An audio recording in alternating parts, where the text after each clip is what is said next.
Babs Hogan, and I'm holding a beautiful book written by a wonderful author, Meredith Narissi. Seven Veils, Mystical Secrets of a Feminine Path to Enlightenment. Welcome, Meredith. Welcome, Babs. Yeah.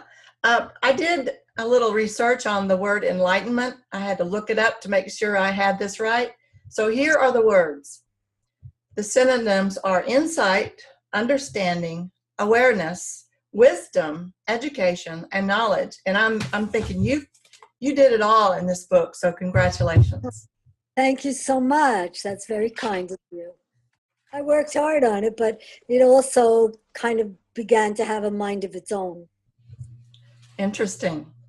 Well, actually, I wanted to tell the audience that this is part one of a 3-part series of questions. So don't panic if we haven't answered all of your questions in the first session. Here's question number 1. Are you ready? I'm ready. How can someone benefit from reading your book? I think the person can benefit from reading my book on many different levels. On one level, it's an interesting story. It's like my memoir. It tells the story of my life and how belly dancing changed my life. And it also has beautiful, vivid stories from other women talking about similar experiences. And so if you read it on that level, it's kind of entertaining. But then on another level, I believe that it will engage you in a very curious way to get you to bring yourself further toward enlightenment, which is just as you described, giving you insights and pause for reflection and hopefully inspiration. Now, I was reading your book again for the second time recently, and I noticed that every time I read it, it makes me pause. I have to slow down. I have to think and just let it sort of sink in. This is a book you just cannot sprint through. Is that correct?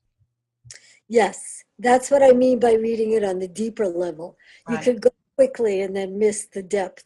But, you know, it's kind of sophisticated in some ways. So I invite the person to both be playful while they're reading it, Yes. to engage a little bit in the symbolism, but also to reflect on their own life and their own awareness. Right. So really, someone told me once that a book is only as good as its reader. So I invite the reader to play. Very good. Be involved. So what motivated you to write this book? Well, you did partly. Don't give me any credit. Oh, she was very helpful because we're both writers. And when we were struggling, we encouraged one another. Right. So that helped me. But I was motivated to write this book basically because I had a life-altering experience in meditation that just gave me this passion to want to share what that awareness did for me. And I know I'm not the only person who's had this kind of experience. So I wanted to share my knowledge and my passion. When a person's writing a book, it's really cool to have something that when you wake up in the morning, you are excited about sharing. And that's one of the things that you must have had while you were writing. You wake up in the morning and you just can't wait to write it down. Is that correct? Yes, it's very strange, but after you start writing a while, it's like the book is writing itself. The book is using me. You know, it's using the writer. And so you're not, you know, where do these ideas come from? They're not just in our little brains.